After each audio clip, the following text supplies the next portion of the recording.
Hello student, welcome to my channel talent academy. बच्चों, आज हम लोग क्लास 9 सीबीएसई का first chapter cell the fundamental unit of life पढ़ने जा रहे हैं।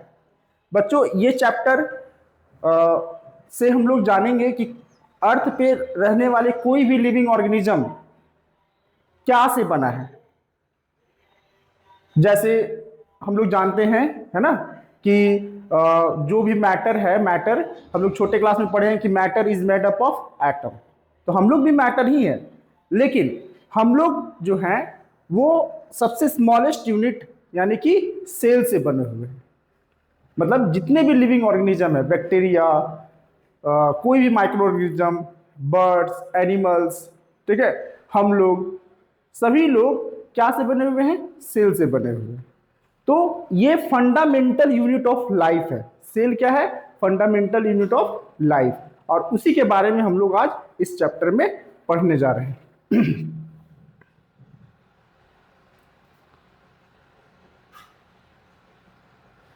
पहले हम लोग जानेंगे कि सेल का मतलब क्या होता है ना। मतलब एनसीईआरटी में सेल के बारे में क्या बताया है, ठीक है।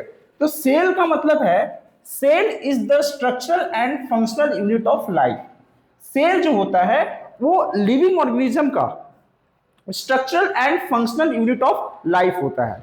मतलब हमारे बॉडी का जो स्ट्रक्चर है ना, नाक, मुंह, कान, या एक चींटी ले लीजिए, एंड उसका स्ट्रक्चर है, हाथी का स्ट्रक्चर है, किसकी वजह से है ना? सेल की वजह से है ना, जिससे वो बना है, ठीक है। उसके सेल की वजह से वैसा उसका स्ट्रक्चर है, ठीक है। तो इसीलिए इसको हम लोग बोलते हैं स्ट्रक्चरल यूनिट। फंक्शनल यूनिट क्यों बोलते हैं बच्चों? तो फंक्शनल यूनिट इसलिए बोलते हैं क्योंकि हमारे बॉडी का कोई भी फंक्शन कहाँ हो रहा है? सेल में हो रहा है। जैसे प्लांट में फोटोसिंथेसिस का काम कहाँ हो रहा है? सेल में ही हो रहा है, ठीक है। मेसोफिल सेल्स होता है लीव्स में, वहीं पे क्या हो रहा है? आपका फोटोसिंथेसिस का काम हो रहा है। हमारे बॉडी में एनर्जी कहाँ बन रहा है? हर सेल में मिल रहा है। जब हर सेल को एनर्जी मिल जाएगा तो हम लोग को एनर्जी मिल जाता है, ठीक है। हम बोल पा रहे हैं या लिख पा रहे हैं, तो ये सब सेल मिलकर काम कर रहा है, तो हम लोग फंक्शन कर पाते हैं। मतलब सेल सभी लिविंग ऑर्गेनिज्म का क्या है? फंक्शनल यूनिट है और स्ट्रक्चरल यूनिट भी है। Cell is the basic building block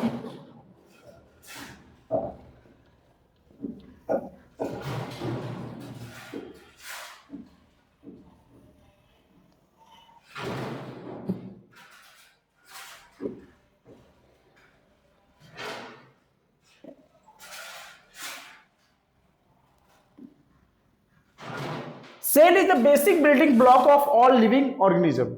cell जो होता है सभी लिविंग ऑर्गेनिज्म का बेसिक बिल्डिंग ब्लॉक होता है। बेसिक बिल्डिंग ब्लॉक मतलब जैसे अगर बहुत बड़ा बिल्डिंग है तो वो बिल्डिंग का सबसे स्मॉलेस्ट यूनिट क्या है? ब्रिक्स है। सेम एज हमारा बॉडी भी एक तरह का, इमेजिन कर लीजिए कि बिल्डिंग जैसा है, ठीक है। और हम लोग भी क्या से बने हैं? सेल से बने हैं। सेल को आप कंपैरिजन कर लीजिएगा ब्रिक्स से। तो building is made up of basic unit called bricks. Our body या all living organism is made up of cell. House है तो हाउस का स्मॉलेस्ट यूनिट क्या है? ब्रिक्स।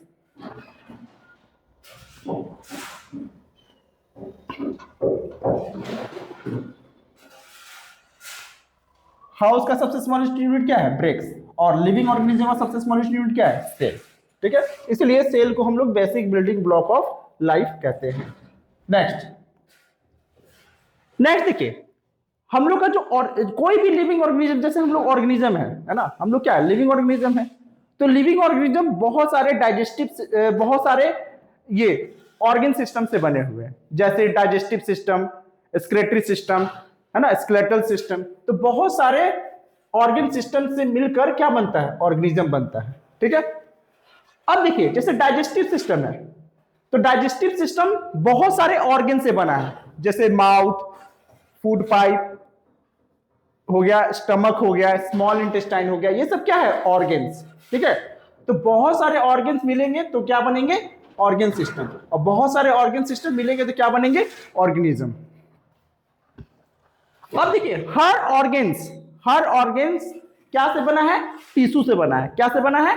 टिश्यू से बना है। Tissue means group of cells. Tissue means क्या होगा? ग्रुप ऑफ सेल्स, मतलब बहुत सारा सेल्स मिलेगा तो टिश्यू बनेगा। ठीक है, टिश्यू बनेगा। ठीक है, जैसे कि एक सिंगल सेल है तो ये सिंगल सेल जो होता है वो आपका क्या है? सेल। और बहुत सारा सेल मिला देंगे, बहुत सारा सेल मिला देंगे तो क्या बन जाएगा? टिश्यू बन जाएगा। क्या बन जाएगा? टिश्यू। और बहुत सारा टिश्यू मिलकर ऑर्गेन, और बहुत सारा ऑर्गेन मिलकर ऑर्गेन सिस्टम, और बहुत सारा ऑर्गेन सिस्टम मिलकर ऑर्गेनिज्म बनता है। ठीक है, ये याद रखिएगा। नेक्स्ट है, जैसे हम लोग देख सकते हैं, जैसे ये क्या है? हाथ क्या है? ऑर्गेन है। क्या है ये? हैंड ऑर्गेन है। तो ये हैंड ऑर्गेन है तो बहुत सारा टिश्यू से बना होगा। तो देखिए मसल एक तरह का टिश्यू है, इसके अंदर जाएंगे तो बोन, बोन भी क्या है? एक तरह का टिश्यू है। फिर ब्लड, ब्लड भी क्या है? एक तरह का टिश्यू है। ब्लड जो है वो एक तरह का सेल से बना है ना? ग्रुप ऑफ सेल है लेकिन सिमिलर टाइप ऑफ सेल्स है।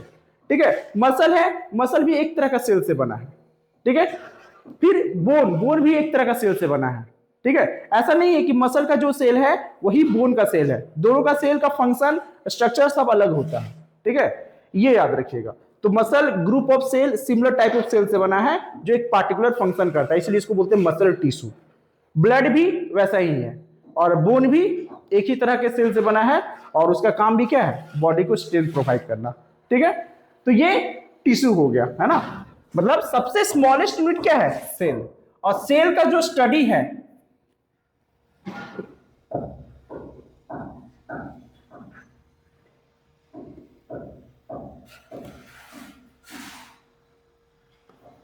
स्टडी ऑफ सेल जो होता है, स्टडी ऑफ सेल को हम लोग बोलते हैं, जैसे ऐसा ब्रांच ऑफ बायोलॉजी जिसमें हम लोग सेल के बारे में पढ़ेंगे उसको बोलते हैं साइटोलॉजी। क्या बोलते हैं? साइटोलॉजी। ठीक है, साइटोलॉजी मतलब ब्रांच ऑफ बायोलॉजी, है ना, जिसमें हम लोग सेल के बारे में स्टडी करते हैं। ठीक है, नेक्स्ट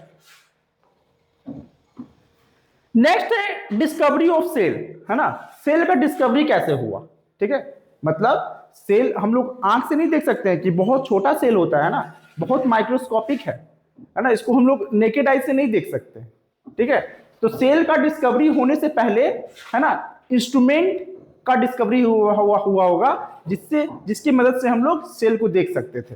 ठीक है, तो सेल को देखने के लिए हमको क्या चाहिए? माइक्रोस्कोप। तो पहले सेल का डिस्कवरी होने से पहले क्या, किसका डिस्कवरी हुआ होगा? माइक्रोस्कोप का। माइक्रोस्कोप ऐसा इंस्ट्रूमेंट है जो हम लोग माइक्रोस्कोपिक, जिसके हेल्प से हम लोग माइक्रोस्कोपिक चीज को देख सकते हैं, जैसे सेल हो गया, एटम हो गया, ये सब जो है हम लोग नेकेड आई से नहीं देख सकते हैं, है ना, एक मतलब माइक्रोस्कोप से देख सकते हैं। ठीक है, तो पहले जो भी साइंटिस्ट सेल का डिस्कवरी किए होंगे उससे पहले माइक्रोस्कोप का डिस्कवरी हुआ होगा, तब सेल का डिस्कवरी हुआ। ठीक है, अगर माइक्रोस्कोप का डिस्कवरी नहीं होता तो सेल का चैप्टर हम लोग नहीं पढ़ रहे होते। ठीक है, हमको ये भी नहीं पता चलता कि हमारा बॉडी क्या से बना है। ठीक है, तो ये याद रखिए। तो देखिए डिस्कवरी ऑफ सेल। ठीक है, तो जो सेल वर्ड है, सेल वर्ड वो पहली बार कौन इंट्रोड्यूस किया, कौन पॉइंट किया? हु पॉइंट सेल, है ना, एट द फर्स्ट टाइम? तो वो थे इंग्लिश साइंटिस्ट जिनका नाम क्या था? Robert Hooke. ठीक है, और वो कब? 1665 में। ठीक है, वो अपनी बुक माइक्रोग्राफिया, उनका एक बुक था जो अपने माइक्रोग्राफिया के बारे में, अपना डिस्कवरी ऑफ सेल के बारे में बताया है वो।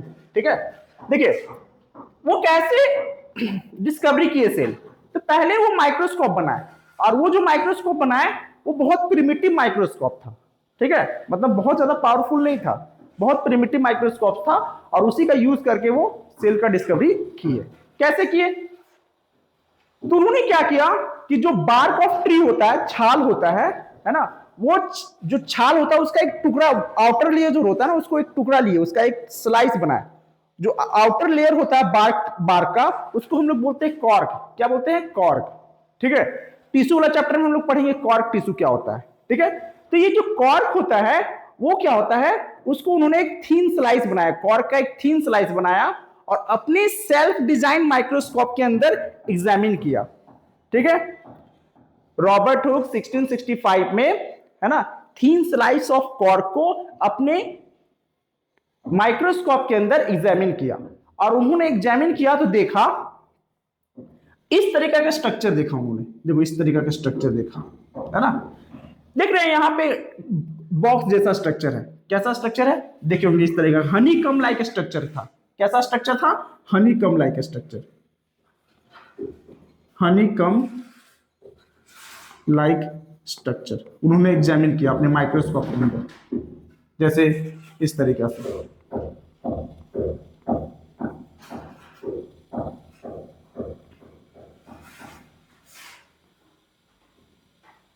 इस तरीके का स्ट्रक्चर दिया और उन्होंने उसका नाम दे दिया लिटिल रूम। बोला लिटिल रूम। और लिटिल रूम पता है लिटिल रूम का मतलब क्या होता है? लैटिन वर्ड में सेल होता है। क्या नाम? सेल। क्या क्या होता है लिटिल रूम का? लैटिन नेम में क्या होता है नाम? सेल, है ना? तो ये याद रखिएगा, ठीक है। तो इससे क्वेश्चन आ सकता है who point cell at the first time? तो रॉबर्ट हुक। कब? 1665 में, ठीक है। हाउ? कैसे? तो उन्होंने थिन स्लाइस ऑफ कॉर्क को अपने माइक्रोस्कोप में एग्जामिन किया और वो देखे, है ना, ऑब्जर्व किए कि उसमें जो compartment like structure, honeycomb like structure है ना, उसको उन्होंने नाम दे दिया सेल। देखिए लिखा हुआ, he examined a thin slice of cork under his self-designed microscope. He was surprised to notice that the cork was made up of a small box-like structure, यानी कि कंपार्टमेंट, है ना, which he called cellulae, है ना, Latin for little room. सेलुले मतलब Latin for little room होता है, ठीक है। और ये जो सेल का डिस्कवरी किया ना, इन्होंने जो सेल का डिस्कवरी किया वो सेल डेड था। कैसा सेल का डिस्कवरी किया? डेड, क्योंकि कॉर्क टिश्यू डेड होता है, ठीक है, और कॉर्क का ही एग्जामिन कर रहे थे ना, इसलिए वो जो सेल का डिस्कवरी किए वो डेड सेल का डिस्कवरी किए, ठीक है। तो ये याद रखना है। तो देखिए यहाँ पे है ना पुकी रॉबर्ट हुक, ठीक है, उनका ये माइक्रोस्कोप है ना, प्रिमिटिव माइक्रोस्कोप है, ठीक है। फिर वो जो ऑब्जर्व किए थे उसका एक पिक्चर है, ठीक है। नेक्स्ट है सर, अगर डेड सेल का डिस्कवरी रॉबर्ट हुक किए तो लिविंग सेल का भी डिस्कवरी कोई किए होंगे। हाँ, लिविंग सेल का डिस्कवरी जो किए हैं उनका नाम है एंटोन वॉन लीवेनहोक, ठीक है। और वो कब किए? 1664 में किए, ठीक है। कैसे किए? तो उनको बहुत शौक था, वो भी, उनका भी माइक्रोस्कोप, वो खुद से माइक्रोस्कोप बनाए थे, है ना, उनका भी अपना माइक्रोस्कोप था। लेकिन रॉबर्ट हुक से ज्यादा पावरफुल माइक्रोस्कोप था, मतलब बहुत ज्यादा एडवांस माइक्रोस्कोप था उनका, ठीक है। और उनको बहुत शौक था कि छोटे छोटे चीज को वो देखते रहते थे अपने माइक्रोस्कोप में, ठीक है। तो उसी तरीका से जो पॉन्ड होता है, तालाब होता है, तालाब का पानी को वो अपने माइक्रोस्कोप के अंदर एग्जामिन किए और देखे कि उसके अंदर भी कुछ कुछ क्या हो रहा है, मूवमेंट हो रहा है, शो हो रहा है, ठीक है। और वो जो मूवमेंट हो रहा था वो क्या था? प्रोटोजोआ, बैक्टीरिया, आरबीसी, ये सब। और पता है ये सब लिविंग सेल है। क्या है? ये सब लिविंग सेल है। तो एंटोन वॉन लीवेनहॉक जो थे वो लिविंग सेल का डिस्कवरी किए थे, ठीक है। He was able to study them with the help of improved microscope. He is also called father of microbiology. Microbiology क्यों बोलते हैं इनको? क्योंकि माइक्रो मतलब छोटे छोटे चीज को देखे थे वो, मतलब कि इनका शौक था, कोई भी जो छोटा चीज है, छोटा से छोटा चीज को देखने का प्रयास करते थे अपने माइक्रोस्कोप में, ठीक है। और इसी तरीके से बहुत सारा ये डिस्कवरी किए, है ना, बहुत सारे माइक्रो ऑर्गेनिज्म को देखे वो, इसलिए इनको बोला जाता है फादर ऑफ माइक्रोबायोलॉजी, ठीक है। तो ये देख लीजिए, इनका पिक्चर है एंटोन वॉन लीवेनहॉक का, और उनका जो माइक्रोस्कोप है ये है ना, माइक्रोस्कोप देख सकते हैं, है ना। नेक्स्ट है सेल। सेल में जो न्यूक्लियस होता है ना, न्यूक्लियस मतलब जैसे ये सेल है, तो सेल में सेंटर में क्या होता है? न्यूक्लियस होता है, ठीक है। इसको हम लोग ब्रेन ऑफ द सेल भी बोलते हैं, बाद में हम लोग देखेंगे आगे, ठीक है। तो न्यूक्लियस का जो डिस्कवरी है वो पहली बार कौन किए थे? तो Robert Brown. Who discovered nucleus in the cell? तो रॉबर्ट ब्राउन। कब? 1831 में, ठीक है, ये याद रखिएगा। नेक्स्ट है जेई पुरकिंजे, है ना। जेई पुरकिंजे जो है, जेई पुरकिंजे वो क्या डिस्कवरी किए थे? तो प्रोटोप्लाज्म के बारे में डिस्कवरी किए थे। क्या डिस्कवरी किए थे? प्रोटोप्लाज्म। प्रोटोप्लाज्म क्या होता है? सेल के अंदर प्रेजेंट लिविंग सब्सटेंस होता है। प्रोटोप्लाज्म मतलब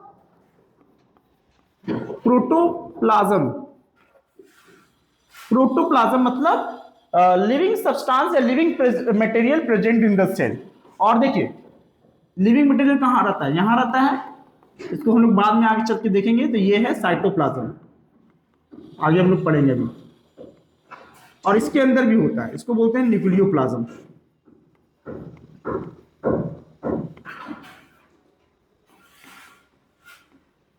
ठीक है। तो प्रोटोप्लाज्म का मतलब दोनों, साइटोप्लाज्म प्लस न्यूक्लियोप्लाज्म, मतलब ये जो है वो साइटोप्लाज्म प्लस न्यूक्लियोप्लाज्म, दोनों को हम लोग क्या बोलते हैं, प्रोटोप्लाज्म। साइटोप्लाज्म प्लस न्यूक्लियोप्लाज्म जो है मिलकर प्रोटोप्लाज्म बन गया। और ये प्रोटोप्लाज्म का मतलब जो होता है living material present in the cell होता है। ठीक है। और ये प्रोटोप्लाज्म के बारे में पहली बार कौन बताया, तो जे.ई. पुरकिंजे। ये क्वेश्चन आएगा एग्जाम में, एमसीक्यू में एग्जाम क्वेश्चन आता है ये। ठीक है। Who discovered protoplasm in the cell, तो जे.ई. पुरकिंजे। ठीक है। नेक्स्ट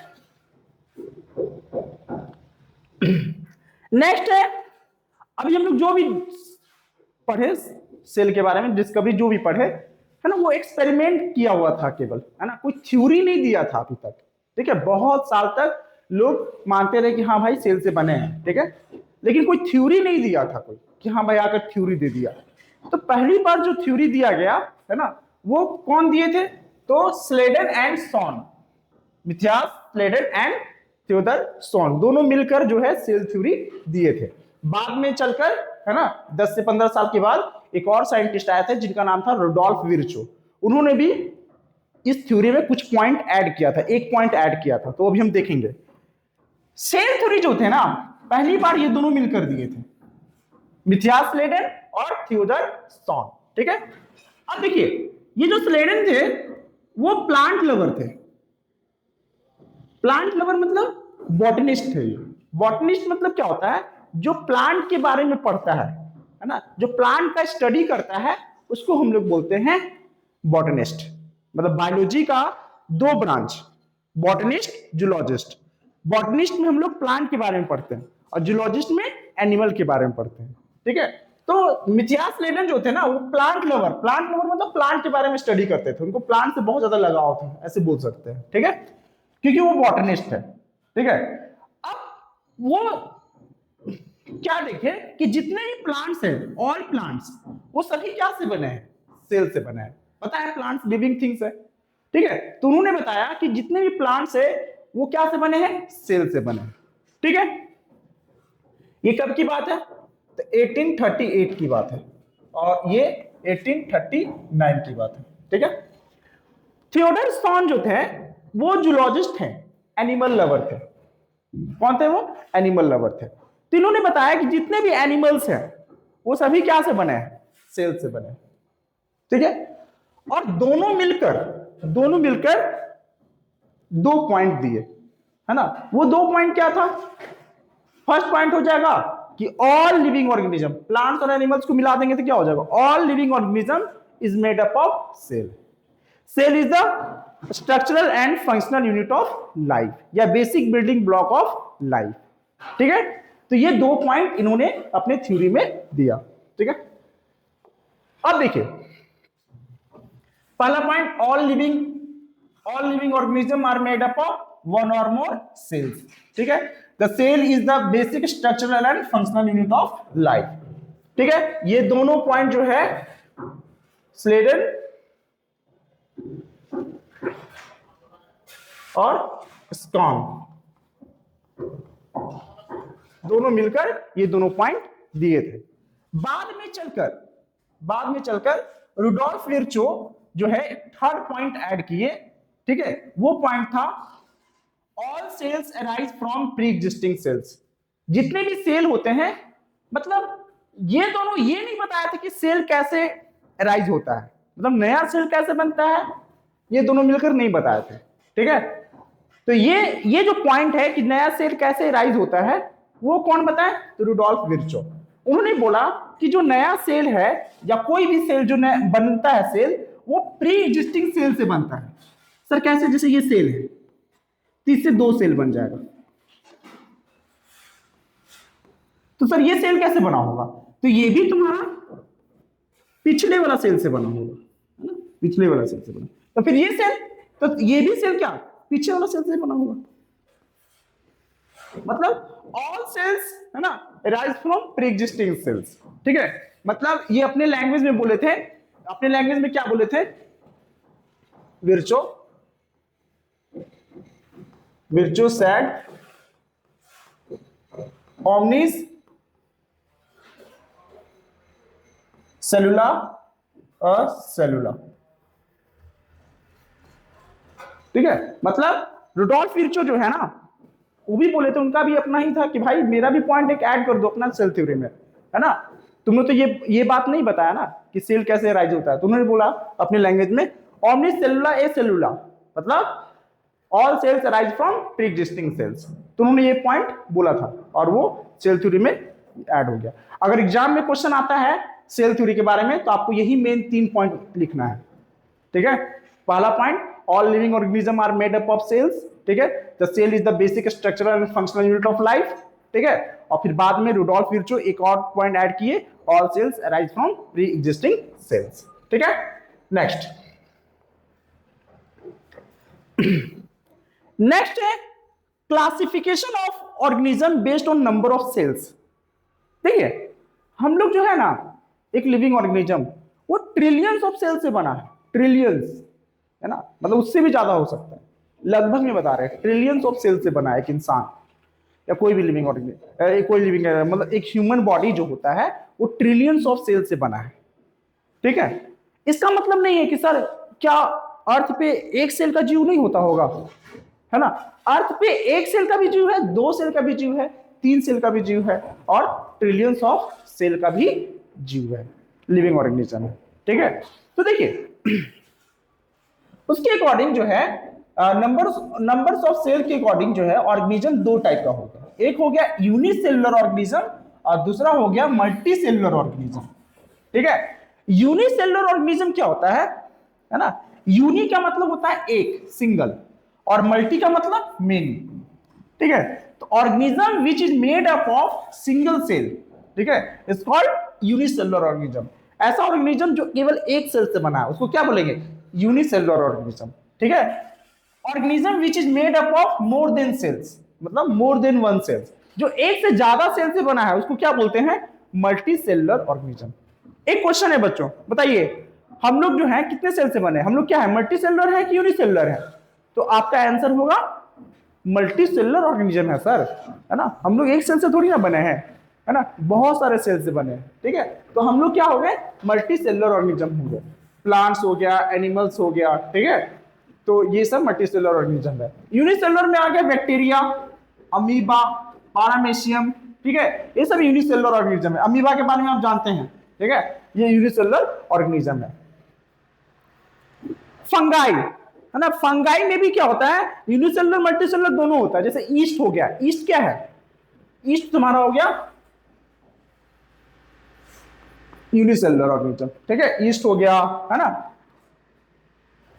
पारामेशियम हो गया, प्लाज्मोडियम हो गया, ये सब जो है सब आपका यूनिसेलुलर ऑर्गेनिज्म होता है, ठीक है।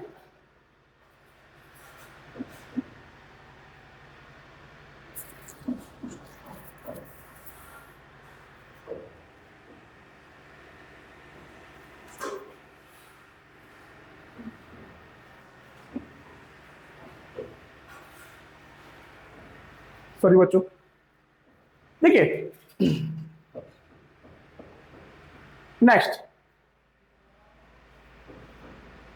अब देखिए सेल जो है ना सब एक ही टाइप का नहीं होता है, सबका शेप साइज सबका अलग होता है ना।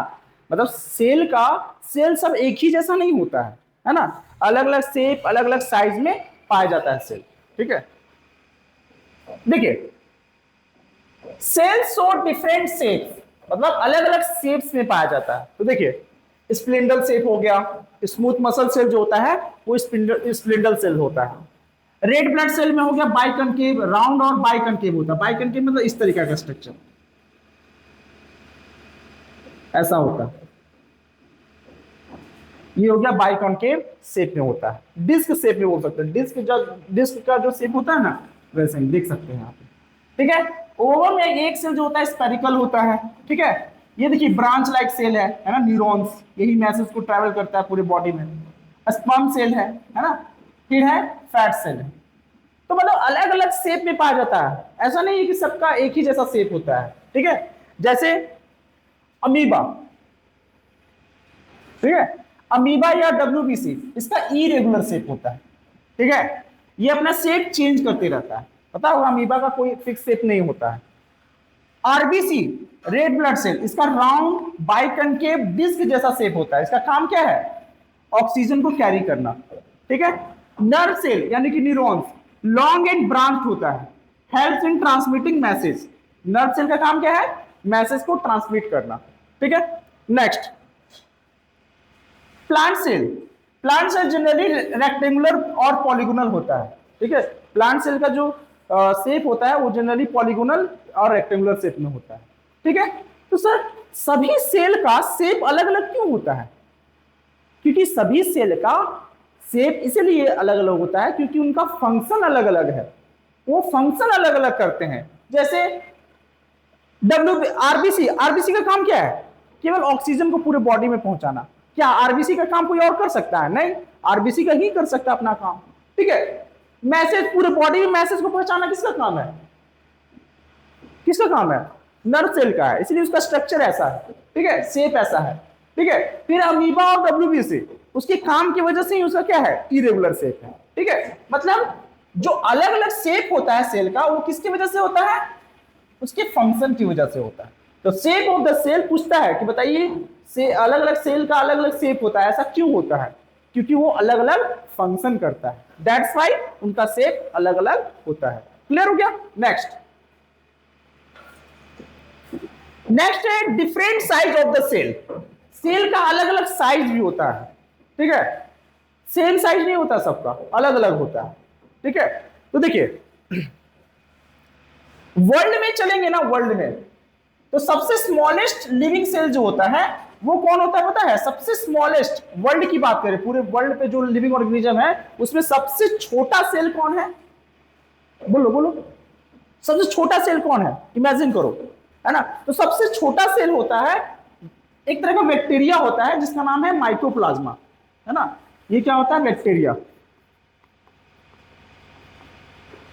ठीक है। बैक्टीरिया यानी कि माइकोप्लाज्मा, ठीक है। माइकोप्लाज्मा मतलब बैक्टीरिया का नाम क्या है? माइकोप्लाज्मा, माइकोप्लाज्मा, ठीक है। ये पीपीएलओ ग्रुप से आता है, यानी कि प्लूरोनिमोनिया लाइक ऑर्गेनिज्म है ये, ठीक है। बहुत छोटा होता है, सबसे छोटा है, वर्ल्ड का सबसे छोटा सेल कौन भाई? माइकोप्लाज्मा, ठीक है। सबसे बड़ा सेल, सबसे बड़ा cell ostrich egg cell. Ostrich का जो अंडा होता है ना, वो सबसे दुनिया में सबसे मतलब वर्ल्ड का अर्थ का सबसे बड़ा सेल कौन है? ऑस्ट्रिच का अंडा, ठीक है। तो ये तो वर्ल्ड की बात आ रहा है। अब सर हमारे बॉडी में भी होता होगा ना सर, सबका तो एक जैसा शेप नहीं है, एक जैसा साइज नहीं है। अगर शेप ही नहीं है तो साइज कैसे होगा? तो अलग अलग साइज में पाया जाता है हमारे बॉडी में सेल। तो सबसे छोटा सेल को क्या है हमारे बॉडी, ह्यूमन बॉडी में सबसे छोटा सेल कौन है? तो सबसे छोटा सेल है स्पर्म सेल, सबसे छोटा सेल स्पर्म सेल है, ठीक है। और सबसे बड़ा सेल कौन है? ओवम, एक सेल, ठीक है। तो ये फीमेल गैमेट है और ये मेल गैमेट है। स्पर्म सेल हमारे बॉडी या ह्यूमन बॉडी में सबसे छोटा सेल होता है और सबसे बड़ा सेल होता है एक सेल यानी कि ओवम, ठीक है। और सबसे लॉन्गेस्ट सेल कौन होता है? लॉन्गेस्ट, लॉन्गेस्ट सेल कौन है? तो वो है नर्व सेल। हमारे बॉडी का सबसे लॉन्गेस्ट सेल है नर्व सेल, जिसको हम लोग न्यूरॉन्स भी बोलते हैं, ठीक है। ये याद रखो। हम लोग यहां पे क्या देखें?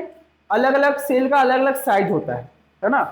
अर्थ पे सबसे छोटा सेल कौन है? माइकोप्लाज्मा, पीपीएलओ ग्रुप का है, ठीक है। सबसे बड़ा सेल कौन है? Ostrich egg cell. हमारे बॉडी में सबसे लार्जेस्ट सेल ओवम या एग, है ना, ह्यूमन बॉडी में, ठीक है। और सबसे छोटा सेल स्पर्म सेल, ठीक है। नेक्स्ट, सबसे लॉन्गेस्ट सेल कौन है?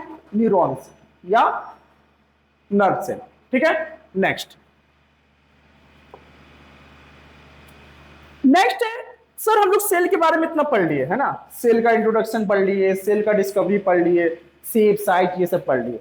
अब सेल, सर हम लोग तो सेल से बने हैं, तो क्या सेल भी किसी चीज से बना है? What is cell made up of? Sir cell भी किसी से बना है, हम लोग तो बने हैं सेल से, सबसे स्मॉलेस्ट यूनिट हमारे बॉडी में क्या है भाई, सेल है। लेकिन सेल भी किसी से बना है ना, सेल भी किसी चीज से बना है। तो देखिए जब आप लोग, है ना, दो तरह का माइक्रोस्कोप होता है ना, तो जो कंपाउंड माइक्रोस्कोप होता है वो ज्यादा मैग्निफिकेशन वाला नहीं होता है, और इलेक्ट्रॉन माइक्रोस्कोप का बहुत ज्यादा मैग्निफिकेशन पावर होता है। ठीक है, जब आप लोग सिंपल माइक्रोस्कोप या कंपाउंड माइक्रोस्कोप से देखिएगा तो आपको पता है क्या दिखेगा, है ना, इस तरीका की चीज दिखेगा बस, और कुछ नहीं दिखेगा। सेल का जो मेन 3 पार्ट्स होता है, 3 मेन पार्ट्स, पता है क्या क्या होता है? फर्स्ट होता है सेल मेम्ब्रेन, जिसको हम लोग प्लाज्मा मेम्ब्रेन भी बोलते हैं।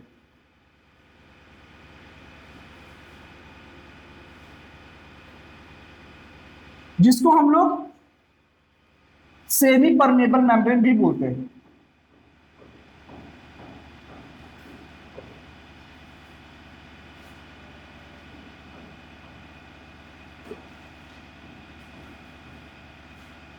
सेमी परमेबल मेम्ब्रेन भी बोलते हैं, सिलेक्टिवली परमेबल मेम्ब्रेन भी बोल सकते हैं उसको।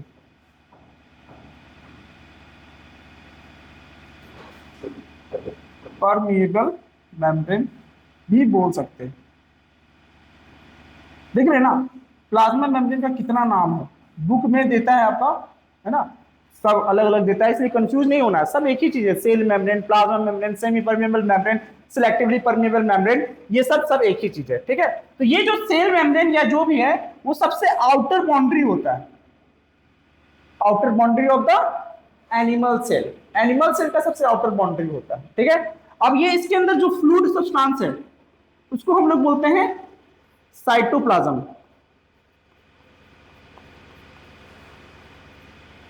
ठीक है, साइटोप्लाज्म एक तरह का फ्लूइड सब्सटेंस है, इसको पता है साइटोप्लाज्म क्या से बना है, साइटोसोल से बना है, साइटोसोल, साइटोसोल, सोल मतलब एक तरह का सॉल्यूशन, और साइटोसोल से बना है, इसलिए इसका नाम साइटोप्लाज्म है।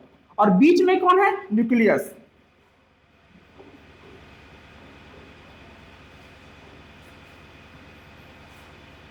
न्यूक्लियस।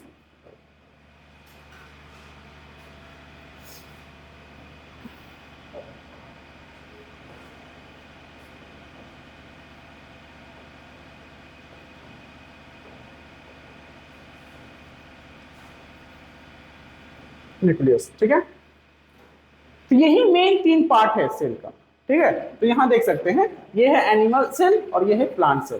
ठीक है, एनिमल सेल का जो आउटर बाउंड्री होता है उसको हम लोग बोलते हैं सेल मेम्ब्रेन। ठीक है, फिर ये जो फ्लूइड सब्सटेंस दिख रहा है ये वाला, इसको बोलते हैं हम लोग साइटोप्लाज्म, और बीच में जो है वो है न्यूक्लियस। ठीक है, ये 3 मेन पार्ट होता है। ये है प्लांट सेल, प्लांट सेल का जो आउटर बाउंड्री होता है वो होता है आपका सेल वॉल, क्या होता है, सेल वॉल, और फिर आता है आपका सेल मेम्ब्रेन। ठीक है, ये याद रखना, प्लांट सेल में सेल मेम्ब्रेन है लेकिन आउटर बाउंड्री नहीं है प्लांट सेल का, प्लांट सेल का आउटर बाउंड्री का नाम क्या है, सेल वॉल। ठीक है, तो प्लांट सेल में आउटर बाउंड्री जो है सेल वॉल होता है, और उसके बाद देखो ये है, ये वाला जो है ना वो है सेल मेम्ब्रेन। ठीक है, ये याद रखिएगा। ठीक है, देखिए ये है प्लाज्मा मेम्ब्रेन ये वाला, ठीक है, और ये है सेल वॉल। ठीक है, तो ये आपको क्लियर होना चाहिए। ठीक है, सेल का main 3 parts, cell membrane, plant cell में होता है आपका सेल वॉल, ठीक है, और साइटोप्लाज्म और न्यूक्लियस। ठीक है, तो हम लोग पहले क्या करेंगे, यही 3 मेन पार्ट के बारे में पढ़ेंगे। तो पहले हम लोग पढ़ेंगे सेल मेम्ब्रेन और सेल वॉल के बारे में। ठीक है, देखिए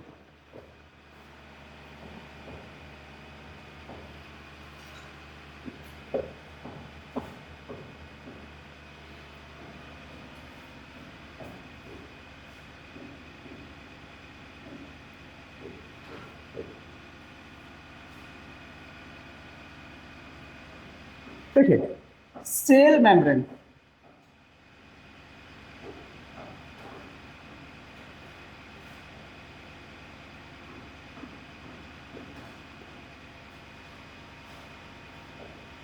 सेल मेम्ब्रेन,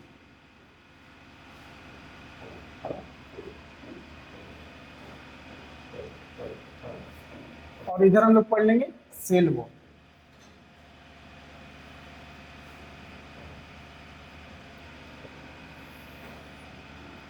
देखिए सेल मेम्ब्रेन जो होता है वो एनिमल सेल का आउटर बाउंड्री होता है, ठीक है, ये याद रखिए फर्स्ट पॉइंट।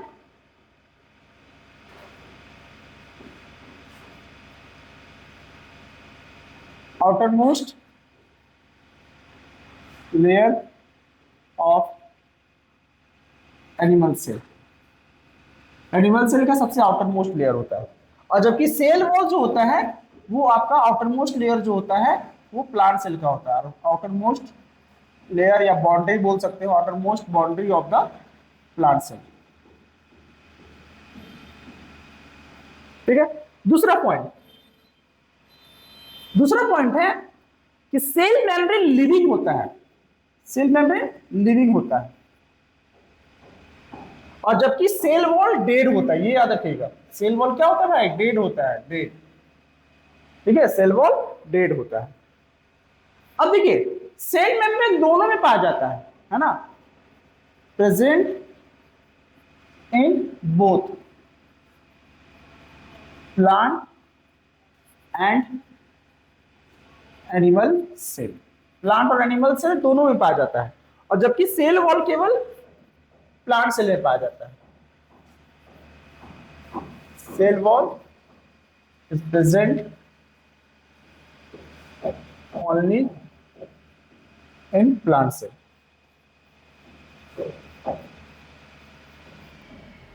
ठीक है। तो cell membrane cell plant cell animal cell दोनों में पाया जाएगा, और सेल वॉल केवल प्लांट सेल में पाया जाएगा, ठीक है। चौथा पॉइंट है सेल मेम्ब्रेन जो होता है वो लिपिड्स एंड प्रोटीन से बना रहता है, it is made up of lipids and protein, lipids मतलब फैट, फैट बहुत कॉम्प्लेक्स मॉलिक्यूल होता है, जब वो टूटता है तो लिपिड्स बन जाता है, तो लिपिड्स समझ जाइए फैट होता है, तो लिपिड्स एंड प्रोटीन, इसको हम लोग बोल सकते हैं लिपोप्रोटीन, क्या बोलते हैं, लिपोप्रोटीन, ठीक है, लिपो मतलब लिपिड्स और प्रोटीन मतलब प्रोटीन, ठीक है। नेक्स्ट है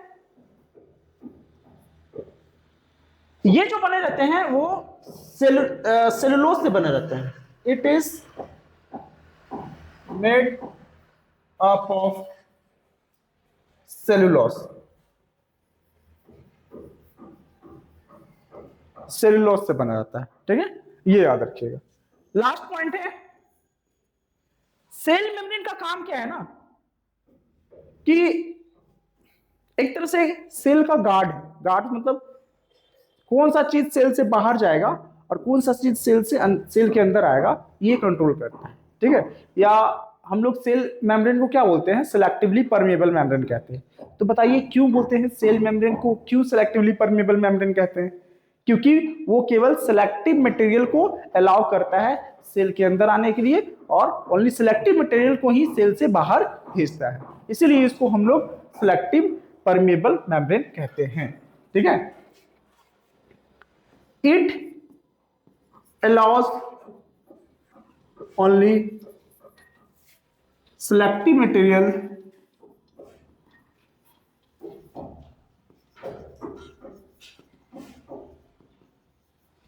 in and out of the cell, cell के अंदर और सेल से बाहर ओनली सिलेक्टिव मटेरियल को ही अलाउ करते हैं, ठीक है, इसलिए ये सेल मेम्ब्रेन का फंक्शन हो गया। देखिए सेल वॉल जो होते हैं डेड होते हैं और सेलुलोज से बना रहता है, इसलिए थोड़ा रिजिड होता है, क्या होता है, रिजिडिटी प्रोवाइड करता है, सेल को रिजिडिटी प्रोवाइड करता है, it provides rigidity, strength and fix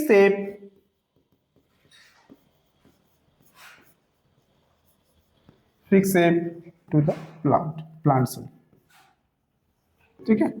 ये रखना, ये बहुत रिजिड होता है क्योंकि तुम्हारा क्या है, डेड है ना, सेलुलोज से बना, इसलिए प्लांट को रिजिडिटी है ना, strength and shape of the plant cell को सेल देता है, ठीक है, ये याद रखिए।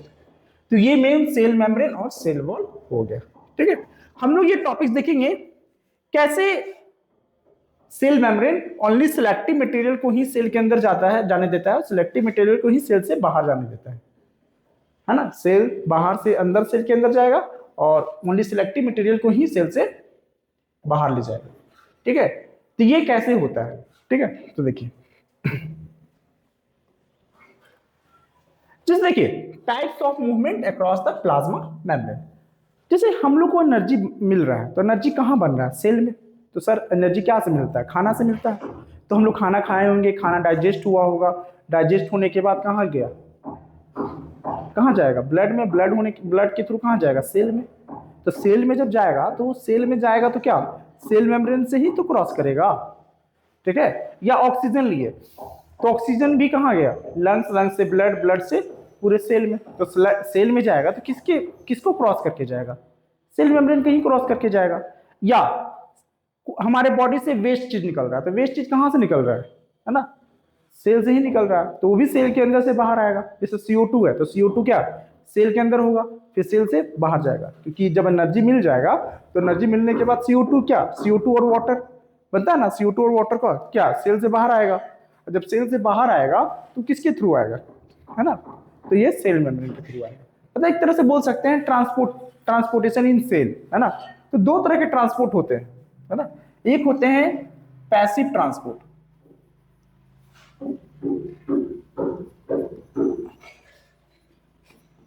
पैसिव ट्रांसपोर्ट, और दूसरा एक्टिव ट्रांसपोर्ट।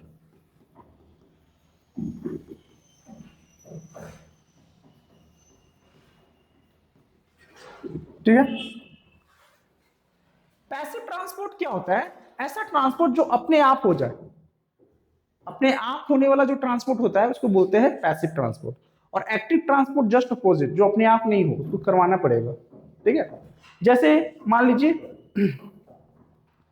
जैसे पानी है ना, तो देखते हैं पानी जब गिरता है कहीं तो देखते हैं पानी जहां गिरा वहां पे पानी वहां पे ज्यादा है, तो जहां पे ज्यादा पानी है वो ज्यादा पानी क्या कहां जाने के लिए सोचेगा, जहां पे कम पानी है। ठीक है, तो पैसिव ट्रांसपोर्ट में क्या होता है, ये ट्रांसपोर्ट जो होता है ना वो हायर कंसंट्रेशन से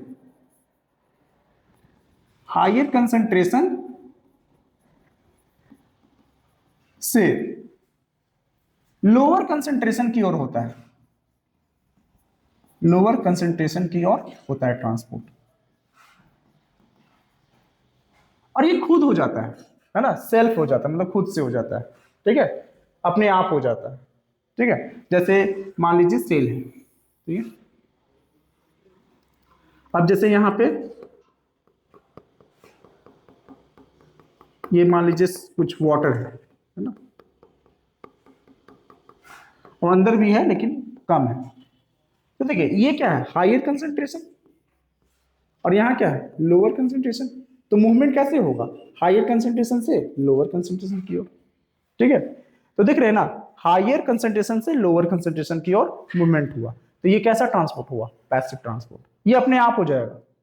क्लियर हो गया? अब जैसे मान लीजिए सेल है,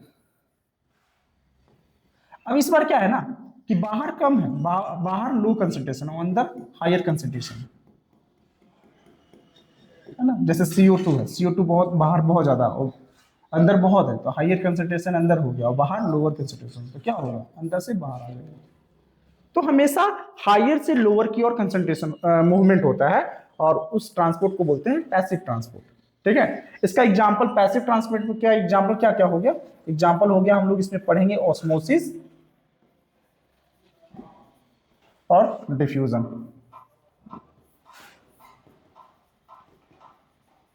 ठीक है, ऑस्मोसिस और डिफ्यूजन के बारे में हम लोग पढ़ेंगे पैसिव ट्रांसपोर्ट में। ठीक है, नेक्स्ट। अब एक्टिव ट्रांसपोर्ट जो है ना, इसका जस्ट अपोजिट होता है ना, मतलब ये खुद से होगा नहीं, पहला बार खुद से होगा नहीं। ठीक है, क्योंकि मान लीजिए कि लोअर कंसंट्रेशन से हायर कंसंट्रेशन में कैसे जाएगा, कम है वो ज्यादा की ओर, है ना। अब जैसे मान लीजिए दो रूम है, दो कमरा है ना, एक कमरा में पूरा भरा हुआ है स्टूडेंट, पूरा भरा हुआ, और जो उसके बगल वाला कमरा है उसमें एक दो स्टूडेंट है। अब जो है एक दो स्टूडेंट और चाहता है कि इसी में आ जाए, है ना, तो आएगा तो उसको आएगा तो बहुत ज्यादा एनर्जी का लॉस होगा। क्या, वो उधर से पुश करेगा, वो उधर से पुश करेगा, ठीक है, क्योंकि यहाँ पे तो ऑलरेडी बहुत सारा लोग है ना, और वहां पे कम है, तो यहाँ से लोग आसानी से जा सकता है, वहां कोई नहीं बोलेगा, लेकिन वहां से आएगा तो समझ लो ना, सबका एनर्जी लॉस होगा, है ना। तो यही है ना, मतलब कि ये अपने आप नहीं होता है, इसको करवाया जाता है, ठीक है। एक्टिव ट्रांसपोर्ट में क्या होता है, लोअर कंसंट्रेशन,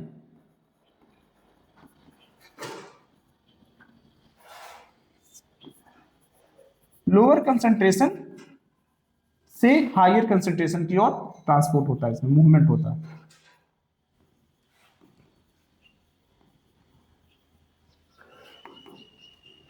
हायर कंसंट्रेशन की ओर मूवमेंट होता है, ठीक है। जैसे जैसे सेल है, यहां पे कम है और यहां पे ज्यादा है,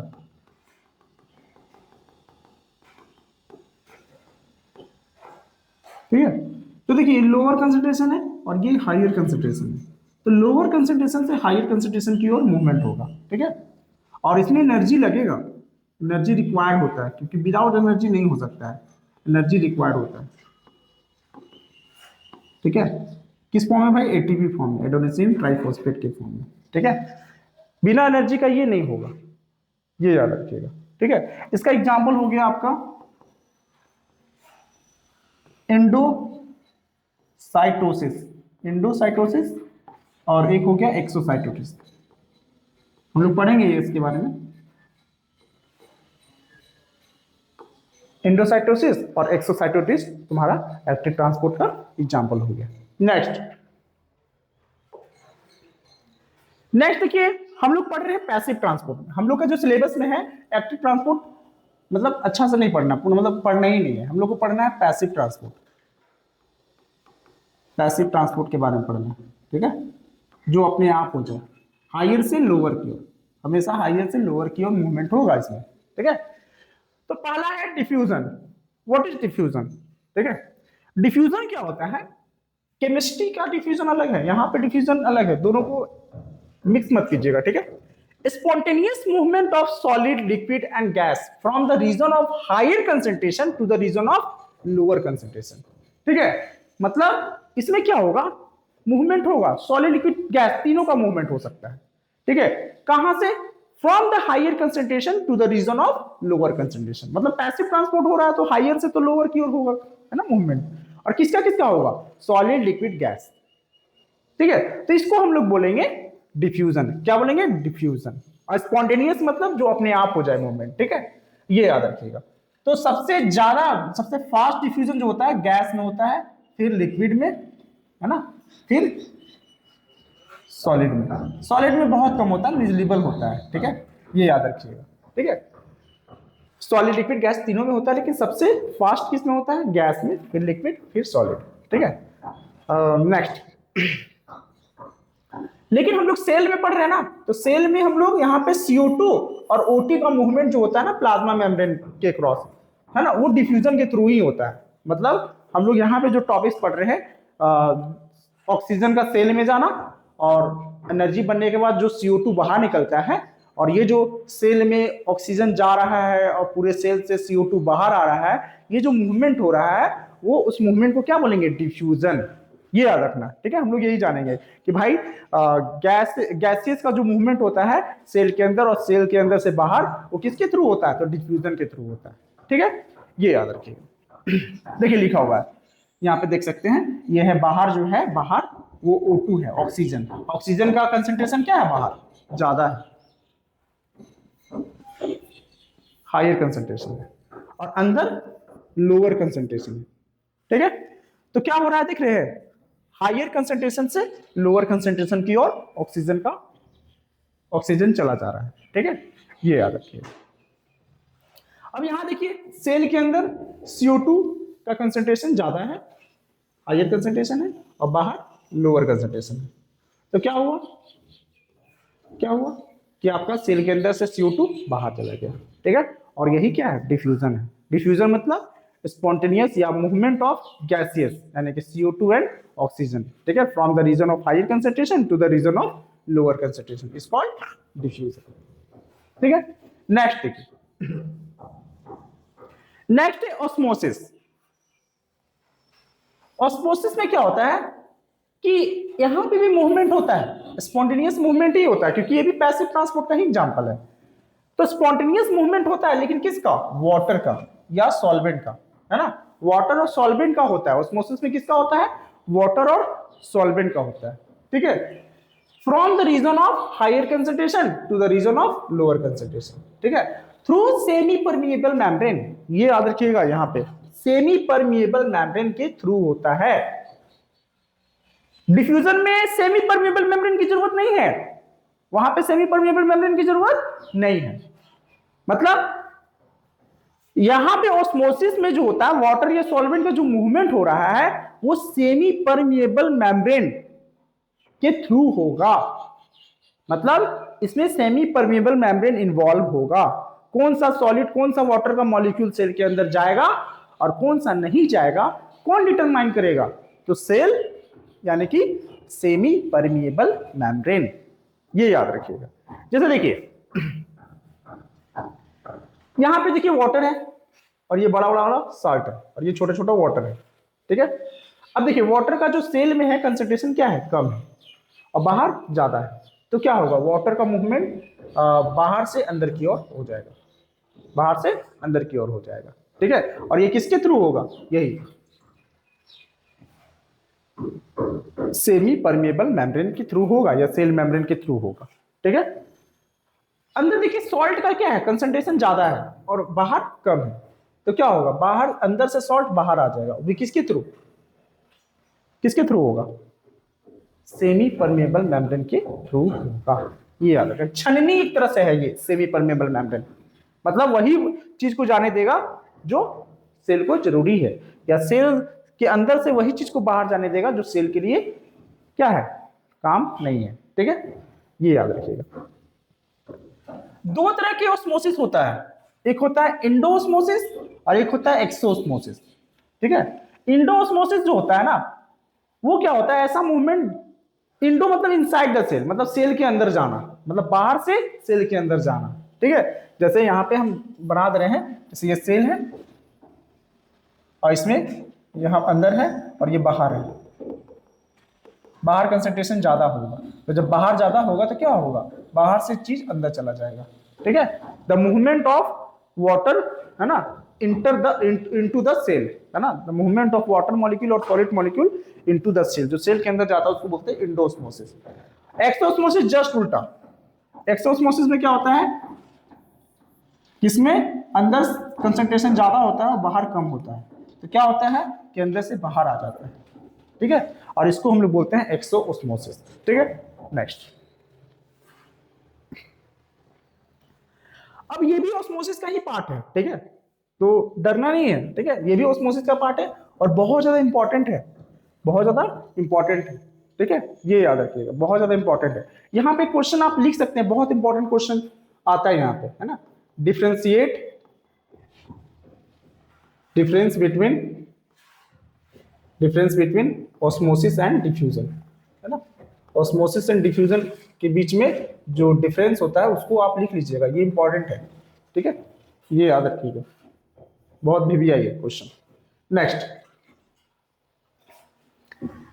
है, what will happen if we put an animal cell और plant cell into a solution of sugar और सॉल्ट इन द वाटर। क्या होगा जब हम लोग, एक सॉल्यूशन है, सॉल्ट सॉल्यूशन या शुगर सॉल्यूशन है, उस सॉल्यूशन में हम लोग क्या करेंगे? प्लांट सेल या एनिमल सेल डाल दिए, है ना, मतलब इमेजिन करो कि डाल दिए, ठीक है। इसको हम लोग समझने से पहले हम लोग समझेंगे एक डेली लाइफ एग्जांपल। आप डेली लाइफ कर सकते हैं, डेली घर पे आप कर सकते हैं ये एक्टिविटी, ठीक है। जैसे क्या करना है आपको? किशमिश लेना है। क्या लेना है? किशमिश। और उसको क्या करना है? रात को पानी में डाल देना है, और सुबह उठोगे तो देखोगे किशमिश का साइज पहले इतना था ना, फूल कर इतना हो गया, है ना। हुआ क्या होगा, है ना, रात भर क्या हुआ होगा? जो किशमिश है उसके अंदर पानी का कंसंट्रेशन क्या होगा? कम होगा। और पानी में डाल रहे हैं तो पानी, उसके सराउंडिंग में क्या होगा? किशमिश का कंसंट्रेशन ज्यादा होगा। तो क्या हुआ होगा? यहाँ पे पानी का मूवमेंट जो है बाहर से, यानी कि हायर कंसंट्रेशन से उसके अंदर, यानी कि लोअर कंसंट्रेशन की ओर चला गया होगा, ठीक है। और सेल क्या हो गया? और यहाँ पे क्या हुआ? इंडोस्मोसिस हुआ। क्या हुआ? इंडोस्मोसिस, क्योंकि बाहर से वाटर अंदर जा रहा है। यहाँ पे इंडोस्मोसिस हुआ और सेल देख रहे हो ना, उसका क्या हुआ, साइज जो है छोटा था तो बड़ा हो गया, स्वेल हो गया। ठीक है, अब क्या करना है, वो जो किशमिश है, जो फूला हुआ किशमिश है, उसको बाहर निकाल देना है। और बाहर निकाल कर ऐसे ही रख दोगे तो कुछ समय के बाद देखोगे ना फिर से वो सूख गया। इसका रीजन क्या है कि बाहर जो है वाटर का कंसेंट्रेशन क्या है, कम, क्योंकि है ही नहीं वाटर, और उसके अंदर क्या है, कंसेंट्रेशन ज्यादा। तो क्या होगा, अंदर से वाटर का मॉलिक्यूल बाहर जाएगा, इवोपरेट होते जाएगा। ठीक है, उस केस में क्या होगा, किसमें जो है श्रिंक हो जाएगा, चपटा हो जाएगा। ठीक है, और यहां पे क्या हुआ, एक्सोस्मोसिस हुआ। ठीक है, एक केस और ले सकते हैं कि वो जो फूला हुआ किशमिश है, क्या करेंगे हम लोग, वही एक ऐसा सॉल्यूशन में डालेंगे जिसका कंसेंट्रेशन, बाहर कंसेंट्रेशन और उसके अंदर का कंसेंट्रेशन सेम है। तो क्या किशमिश श्रिंक होगा या स्वेल होगा, तो आंसर है नहीं। क्यों, क्योंकि दोनों अंदर और उसके बाहर कंसेंट्रेशन क्या है, सेम है। ठीक है, तो यही व्यू को हम लोग समझेंगे और इसको समझेंगे। ठीक है, तो देखिए, हाइपोटोनिक सॉल्यूशन, आइसोटोनिक सॉल्यूशन और हाइपरटोनिक सॉल्यूशन सबसे इंपॉर्टेंट टॉपिक्स है, एग्जाम में आएगा, मतलब 100% लिख लो, है ना। केस बेस में आता है क्वेश्चन, केस बेस में अभी या ऐसे भी आ सकता है। ठीक है, पहले हम इसका समझेंगे हाइपोटोनिक सॉल्यूशन और फिर समझेंगे हाइपरटोनिक सॉल्यूशन, दोनों समझेंगे पहले हम लोग। हाइपो का मतलब होता है कम, हाइपो मतलब कम, और हाइपर मतलब ज्यादा।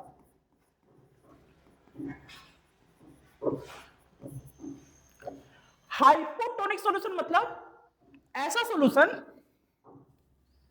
सॉल्यूशन है ना, जिसमें सेल के अंदर कंसंट्रेशन क्या होगा, कम होगा, और सेल के बाहर ज्यादा होगा। हाइपो मतलब कम, तो कहां कम, सेल के अंदर। हाइपो मतलब क्या, कम, तो कहां है कम, सेल के अंदर। तो ये ध्यान है, हाइपो मतलब कम, कहां कम भाई, सेल के अंदर। तो सेल के अंदर कंसंट्रेशन क्या होगा, कम होगा, और बाहर ज्यादा होगा। बाहर क्या होगा, ज्यादा होगा। अब इस केस में क्या होगा, बाहर से अंदर की ओर वाटर मॉलिक्यूल आ जाएगा। ठीक है, या सॉलिड मॉलिक्यूल। यहां पे क्या हुआ, इंडोस्मोसिस। क्या हुआ, इंडोस्मोसिस। जब बाहर से वाटर मॉलिक्यूल अंदर आएगा तो स्वेल क्या हो जाएगा, सेल जो होगा स्वेल हो जाएगा, सेल क्या हो जाएगा, स्वेल हो जाएगा। ठीक है, लिखा है। आउटसाइड में क्या होगा, कंसंट्रेशन हाई होगा, और सेल के अंदर कंसंट्रेशन लो होगा। ठीक है, अब जब बाहर ज्यादा होगा अंदर कम होगा तो क्या होगा, इंडोस्मोसिस होगा, मतलब बाहर से अंदर की ओर आएगा। ठीक है, और सेल क्या हो जाएगा, स्वेल हो जाएगा, सेल स्वेल अप, है ना, स्वेलिंग अप मतलब सेल फूल जाएगा। ठीक है, ये याद रखिए। जैसे बलून है, बलून में पानी भर दिया तो देखते हो फूल जाता है, जैसे बलून में से पानी चलता है पचक जाता है। ठीक है, तो वो आप समझ सकते हैं। हाइपर मतलब ज्यादा, हाइपर मतलब क्या होता है, ज्यादा होता है। हाइपरटोनिक मतलब, इसमें हाइपर मतलब ज्यादा, मतलब सेल के अंदर इस बार क्या है, कंसंट्रेशन ज्यादा है, सेल के अंदर कंसंट्रेशन ज्यादा है और बाहर कम है। तो इस केस में क्या होगा, अंदर से वाटर का मॉलिक्यूल बाहर जाएगा। ठीक है, और यहां पे एक्सोस्मोसिस हो रहा है। क्या हो रहा है, एक्सोस्मोसिस। और जब अंदर से पानी जाएगा बाहर तो सेल क्या हो जाएगा, श्रिंक हो जाएगा, सेल क्या होगा, पचक जाएगा। ठीक है, लिखा है। आउटसाइड में कंसंट्रेशन लो होगा और अंदर कंसंट्रेशन हाई होगा। ठीक है, और यहां पे क्या होगा, एक्सोस्मोसिस। और जब एक्सोस्मोसिस होगा तो सेल क्या हो जाएगा, श्रिंक हो जाएगा। सेल क्या हो जाएगा, श्रिंक, क्योंकि सेल के अंदर से वाटर का मॉलिक्यूल बाहर जा रहा है तो सेल तो श्रिंक हो जाएगा ना। ठीक है, अब थर्ड कंडीशन है ये दोनों के बीच में, आइसोटोनिक। आइसो मतलब सेम, आइसो मतलब सेम, बराबर। जब बाहर का कंसंट्रेशन और अंदर का कंसंट्रेशन सेम होगा, मतलब बाहर का कंसंट्रेशन अंदर का कंसंट्रेशन सेम होगा, तो उस केस में क्या होगा, मूवमेंट नहीं होगा। होगा, मूवमेंट नहीं होगा, क्योंकि वाटर का मॉलिक्यूल जितना अंदर है उतना ही बाहर है। उस केस में तो क्या होगा, मूवमेंट नहीं होगा। मूवमेंट कब होता है, जब एक जगह हाइयर हो एक जगह लोअर हो, तो हाइयर से लोअर की ओर मूवमेंट होता है। यहाँ पे दोनों बराबर है तो मूवमेंट होगा ही नहीं, तो कंसंट्रेशन क्या होगा, सेम होगा आउटसाइड और इनसाइड में, लेकिन यहाँ पे मूवमेंट नहीं होगा, इसलिए इसका साइज नॉर्मल साइज होगा, एकदम नॉर्मल साइज होगा, ना स्वेल होगा ना श्रिंक होगा, एकदम नॉर्मल साइज में होगा। समझ में आ गया, वो किशमिश का एग्जांपल आप इमेजिन कर सकते हैं जो बताए हैं। ठीक है, नेक्स्ट बहुत इंपॉर्टेंट है ये। नेक्स्ट है प्लाज्मोलाइसिस। प्लाज्मोलाइसिस क्या होता है कि जब हम लोग प्लांट सेल को, प्लाज्मो, पी से प्लाज्मो, पी से प्लांट, ओनली प्लांट सेल में ये है एप्लीकेबल। ठीक है, ये याद रखना। प्लांट सेल में जब हम लोग प्लांट सेल को हाइपरटोनिक सॉल्यूशन में डालेंगे। हाइपरटोनिक मतलब जब हम हाइपरटोनिक सॉल्यूशन में डालेंगे तो सेल के अंदर कंसंट्रेशन क्या होगा, ज्यादा, और बाहर कम होगा। ठीक है, जब प्लांट सेल को हाइपरटोनिक सॉल्यूशन में डालेंगे तो क्या होगा, एक्सोस्मोसिस होगा, मतलब सेल के अंदर से वाटर का मॉलिक्यूल बाहर जाएगा, और सेल उस केस में क्या होता है, श्रिंक हो जाता है। क्या हो जाता है, श्रिंक। और इसी फेनोमेना को बोलते हैं हम लोग प्लाज्मोलाइसिस। बहुत इंपॉर्टेंट है, एग्जाम में तो मतलब आएगा, जितना बार एग्जाम उतना बार ये क्वेश्चन। ठीक है, लिख लो। Plasmolysis is the process in which cell loses water in a hypertonic solution, causing the cell membrane to shrink and pull away from the cell wall. ठीक है, it typically occurs in the plant cell. तो देख रहे हैं, ये तो आपका cell wall है ना, और ये अंदर क्या है, सेल मेम्ब्रेन है। ठीक है, देखो ये जो है ना, ये है सेल वॉल, और ये जो अंदर है वो है सेल मेम्ब्रेन। ठीक है, तो देखिए ये तो वैक्यूल है, तो जब जैसे ही डाले तो अंदर कंसंट्रेशन ज्यादा है, तो धीरे धीरे क्या होगा, बाहर निकलने लगेगा। बाहर निकलने लगेगा तो देख लो धीरे धीरे श्रिंक हो रहा है। सेल मेम्ब्रेन होगा, सेल वॉल नहीं, क्योंकि सेल वॉल तो हार्ड है ना, रिजिड है, उसको क्या मतलब है। ठीक है, तो देख रहे हैं धीरे धीरे पानी निकल रहा है, और ये सेल मेम्ब्रेन क्या हो गया, श्रिंक हो गया। क्या हो गया, श्रिंक हो गया। और इसी फेनोमेना को हम लोग बोलते हैं plasmolysis. When we put plant cells in the hypertonic solution, plant cell loses water and shrink, है ना, सेल मेम्ब्रेन उसका क्या होगा, श्रिंक हो जाएगा। और इसी फेनोमेना को बोलते हैं हम लोग प्लाज्मोलाइसिस। नेक्स्ट है इंडोसाइटोसिस और एक्सोसाइटोसिस। ठीक है, ये जनरली अमीबा में होता है। अमीबा जो है खाना लेता है ना, सेल मेम्ब्रेन का ही यूज करके ना, सेल मेम्ब्रेन जिसको सेडोपोडिया कहते हैं, वो मूवमेंट करके खाना ले लिया, तो वही जो खाना लिया अंदर, इसको बोलेंगे इंडोसाइटोसिस। और जब अपने बॉडी से वेस्ट चीज निकाल देगा तो उसको बोलेंगे एक्सोसाइटोसिस। ठीक है, देखो, the cell engulf in food and other substance from the external environment called endocytosis. ठीक है, देख रहे हो, सेल है, ये फूड है, और अंदर चला गया, तो क्या हुआ, इंडोसाइटोसिस हुआ। ठीक है, अब सेल क्या होगा, अंदर जाएगा, डाइजेस्ट होगा वैक्यूल में, फूड वैक्यूल में, डाइजेस्ट होने के बाद वेस्ट मटेरियल क्या होगा, धीरे धीरे निकलेगा। The cell expels waste material और undigested food particle to the external environment is called exocytosis. और ये कहाँ होता है भाई, अमीबा में होता है। देख रहे हैं यहाँ पे वो एंडोसाइटोसिस, डाइजेशन होने के बाद जो अनडाइजेस्टेड फूड है वो बाहर निकल गया, यानी कि एक्सोसाइटोसिस हो गया। ठीक है, नेक्स्ट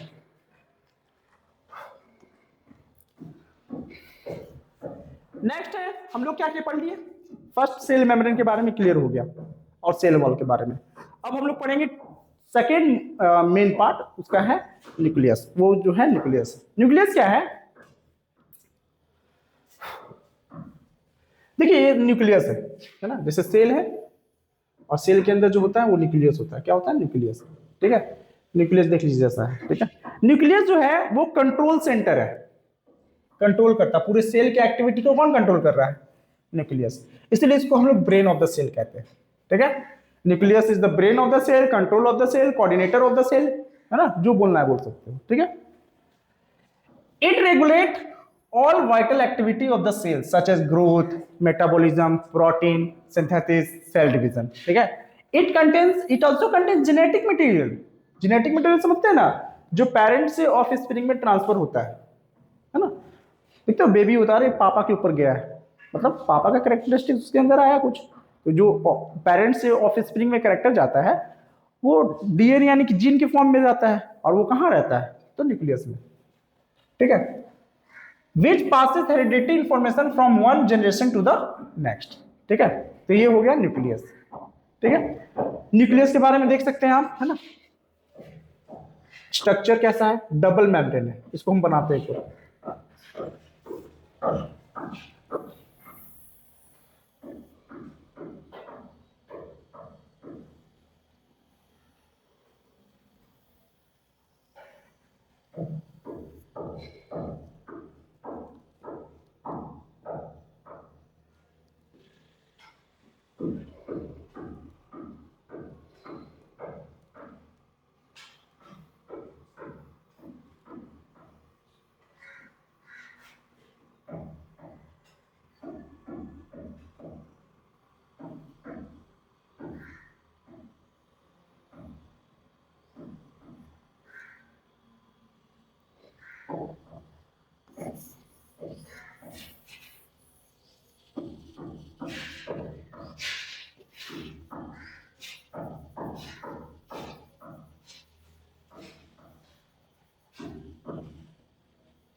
देखिए यही है न्यूक्लियस का स्ट्रक्चर, ठीक है। देखिए न्यूक्लियर जो है ना डबल मेम्ब्रेन से बना रहता है, डबल मेम्ब्रेन से घिरा हुआ रहता है, जिसको बोलते हैं nuclear envelope.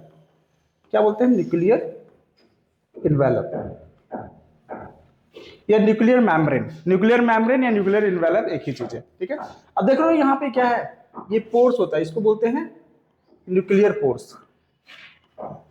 Nuclear pore, nuclear pores मतलब इसके अंदर से बाहर आना है साइटोप्लाज्म। देखो इधर साइटोप्लाज्म है ना, और इसके अंदर न्यूक्लियोप्लाज्म है।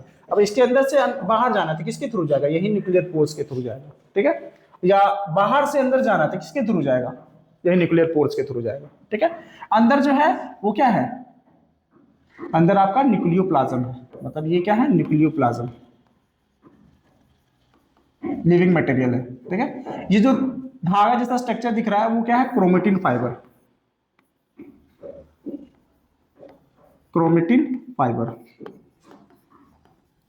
ये जो है, ये है न्यूक्लियोलस। क्या है ये? न्यूक्लियोलस।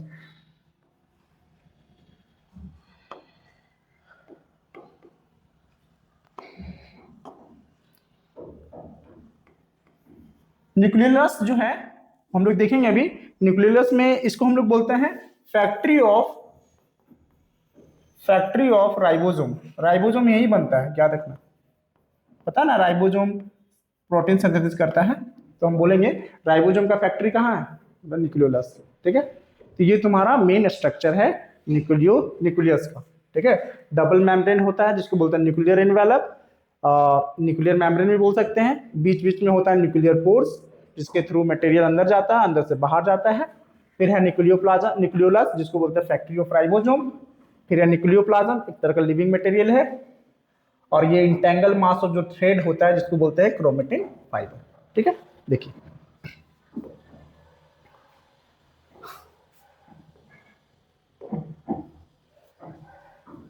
Parts of nucleus. तो पहला पार्ट है न्यूक्लियर मेम्ब्रेन, जिसको हम लोग बोलते हैं न्यूक्लियर इन्वेलप, है ना, ये याद रखिएगा। ये डबल मेम्ब्रेन होता है न्यूक्लियस के चारों ओर, और control the movement of substance in and out of the cell, मतलब कंट्रोल करता है कि कौन सा सब्सटेंस अंदर जाएगा, कौन सा सब्सटेंस बाहर जाएगा। न्यूक्लियर पोर्स, न्यूक्लियर पोर्स जो होता है वो क्या करता है? Allow exchange of RNA and protein between nucleus and cytoplasm, है ना। न्यूक्लियस और साइटोप्लाज्म के बीच में जो एक्सचेंज होता है आरएनए और प्रोटीन का, वो न्यूक्लियर पोर्स कहते हैं। न्यूक्लियोप्लाज्म लिविंग मटेरियल है, जेली लाइक फ्लूइड है जो न्यूक्लियस के अंदर है। फिर है nucleolus, dark round structure inside the nucleus without membrane, इसमें मेम्ब्रेन नहीं होता है, और इसका काम क्या है? सिंथेसिस ऑफ आरएनए, ठीक है। And helps in the formation of ribosome, factory of the ribosome इसी को बोलते हैं, ठीक है। तो देख सकते हैं ये आपका हो गया न्यूक्लियर इन्वेलप, बीच बीच में हो गया गैप, जिसको बोलते हैं न्यूक्लियर पोर्स। इसके अंदर जो धागा जैसा स्ट्रक्चर है उसको बोलते हैं क्रोमेटिन फाइबर। ये है न्यूक्लियोलस, इसको बोलते हैं न्यूक्लियोप्लाज्म, है ना। दिख रहे हैं यहाँ पे, ठीक है। नेक्स्ट है क्रोमेटिन फाइबर, ये मेन है, ठीक है। Chromatin fibre network of thin thread like structure inside the nucleus. Nucleus के अंदर क्या है? थ्रेड लाइक स्ट्रक्चर होता है, इंटेंगल मास। जैसे धागा है ना, धागा निकालो, सेम साइज का 50 निकाल लो या 10 निकाल लो, और उसको एक के ऊपर एक के ऊपर एक के ऊपर रख दो, तो क्या होगा? एक तरह का entangled mass of thread like thread हो जाएगा, और उसी को बोलेंगे हम लोग क्रोमेटिन फाइबर। मतलब जब शुरू में माइक्रोस्कोप से देखेंगे ना, मतलब और जूम करेंगे तो जो ऐसा दिखेगा entangle mass of thread like structure, जिसको बोलते हैं क्रोमेटिन फाइबर। क्रोमेटिन फाइबर जो है डीएनए और प्रोटीन से बना रहता है, ठीक है। क्या से बना रहता है? डीएनए और प्रोटीन से बना रहता है, ठीक है। पता है कौन सा प्रोटीन? हिस्टोन प्रोटीन से बना रहता है, हिस्टामिन, है ना, हिस्टामिन प्रोटीन से बना रहता है, ठीक है। During cell division chromatin condenses to form chromosome. अब जब सेल डिवीजन होने लगेगा तो क्या होगा? यही जो थ्रेड लाइक स्ट्रक्चर है ना, ऐसा स्ट्रक्चर जो है, यही क्या बन जाएगा? आपका क्रोमोसोम बन जाएगा। क्रोमोसोम इस तरीका का स्ट्रक्चर बन जाएगा, इस तरीका का स्ट्रक्चर बन जाता है ना। क्या इसको ऐसे अच्छा से बना सकते हैं?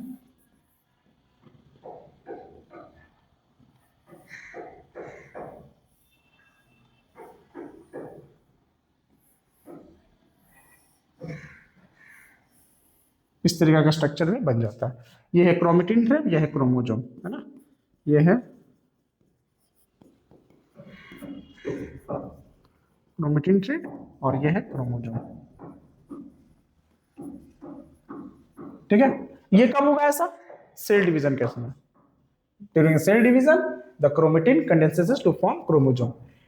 अब देखिए इसमें क्या है भाई, अब इसको और जूम करेंगे ना, और जूम, देख रहे हो यहाँ पे ये है क्रोमेटिन थ्रेड, जब आया तो देखो ये बन गया क्रोमोजोम। इसको और जूम करेंगे ना, और जूम, देख रहे हो इस तरीके से और निकालेंगे तो देखो ये जो है ना, ये क्या है? डीएनए है। क्या है ये? डीएनए। ठीक है, ये है डीएनए। और डीएनए के अंदर क्या होता है? जीन। क्या होता है? जीन। डीएनए के अंदर क्या होता है? जीन। ठीक है, देख रहे हो ये सब डीएनए है, और डीएनए के अंदर क्या है? जीन है। लिखा है carry gene the unit of hereditary. Gene is a specific segment of DNA. DNA का स्पेसिफिक सेगमेंट होता है ना, that contains the code for a particular character such as eye colour, skin colour, shape of the nose और hair type. मतलब कैसा बाल होगा, कैसा नाक होगा, कैसा मुंह होगा, कैसा आंख का कलर होगा। ठीक है, ये सब जो इंफॉर्मेशन है वो कहाँ रहता है? जीन में रहता है। और जीन कहाँ है? डीएनए में। और डीन कहाँ है? डीएनए कहाँ है? क्रोमोजोम। और क्रोमोजोम को ही क्या बोलते हैं? Chromatin fibre. Chromatin fibre cell division के थ्रू, सेल डिवीजन के टाइम में क्या बन जाता है? Chromosome. Chromosome is made up of DNA and protein. ठीक है, ये याद रखिएगा। नेक्स्ट है यूकैरियोटिक सेल और प्रोकैरियोटिक सेल, या यूकैरियोट्स और प्रोकैरियोट्स, प्रोकैरियोट्स बोल सकते हैं। ठीक है, यूकैरियोट्स होता है ना, जब अर्थ का क्रिएशन हो रहा था, अर्थ का क्रिएशन मतलब जब अर्थ बन रहा था, तो उसमें जो भी अर्थ मतलब उस पर जो धीरे धीरे क्या ठंडा होते गया, फिर ऑर्गेनिज्म डेवलप होते गया, तो उसमें जो ऑर्गेनिज्म डेवलप हुआ ना, उसमें अच्छा से न्यूक्लियर मेम्ब्रेन नहीं क्लियर था। मतलब बहुत सारा सेल ऑर्गेनल डेवलप नहीं हुआ था, और ना ही न्यूक्लियर मेम्ब्रेन भी था, अच्छा से न्यूक्लियस भी नहीं था। ठीक है, उसको बोला गया प्रोकैरियोटिक सेल। क्या बोला गया? Prokaryotic cell. ठीक है,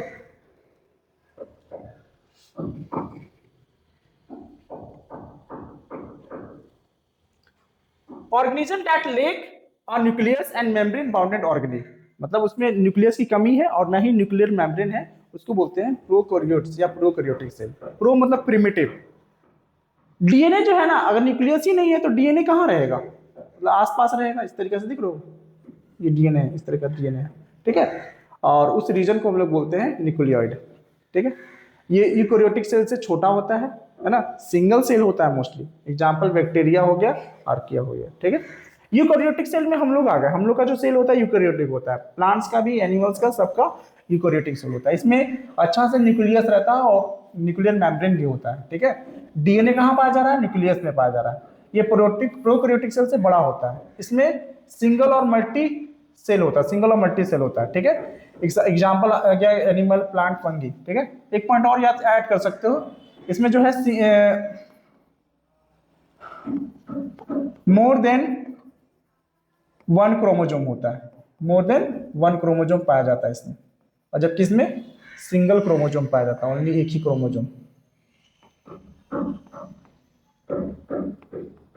ठीक है, और इसमें फिर डबल मेम्ब्रेन ऑर्गेनल नहीं होता, ऐसा ऑर्गेनल, सेल ऑर्गेनल जो डबल मेम्ब्रेन होगा वो नहीं पाया जाएगा प्रोकैरियोटिक में, जबकि यूकैरियोटिक में होगा। ठीक है, राइबोसोम मिलता है इसमें, राइबोसोम इसमें रहता है क्योंकि राइबोसोम प्रोटीन का काम है और प्रोटीन तो जरूरी होगा ना, तो राइबोसोम पाया जाता है, जबकि इसमें राइबोसोम इसमें भी पाया जाता है, इसमें भी पाया जाता है।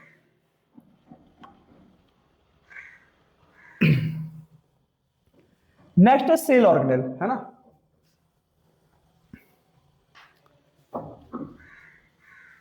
सेल ऑर्गेनल जो होता है ना, जैसे हमारे हम लोग के पूरे बॉडी को फंक्शन करने के लिए क्या चाहिए? बहुत सारा ऑर्गन का काम होना चाहिए, है ना। क्या हमारा, हम लोग का क्या पूरा सेल काम कर रहा है, सेल से मिलकर क्या बना? टिश्यू, टिश्यू से मिलकर ऑर्गन, ऑर्गन से ऑर्गन सिस्टम।